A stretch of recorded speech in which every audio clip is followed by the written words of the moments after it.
کہ کتوں نے اس کمرے میں اسے اپنے ساتھ شریک کر لیا ہے۔ اس صورتحال نے ماکھیا اور کالیا وغیرہ کو بھی حیران کیا تھا۔ پھر اسے ڈیرے کی بھوری بھینس والا واقعہ یاد آیا۔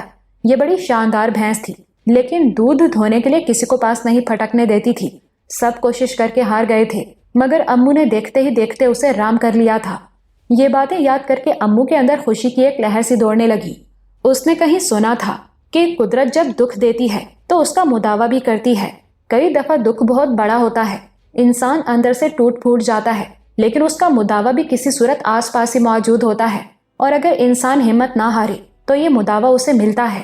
امو کے لیے ماں سے جدائی کا دکھ بھی بہت بڑا تھا، ناقابل بیان و ناقابل برداشت۔ امو نے یہ دکھ جھیلا تھا، شاید اسی دکھ کے اندر سے خوشی اور صلاحیت کی یہ چھوٹی سی کونپل پھوٹی تھی۔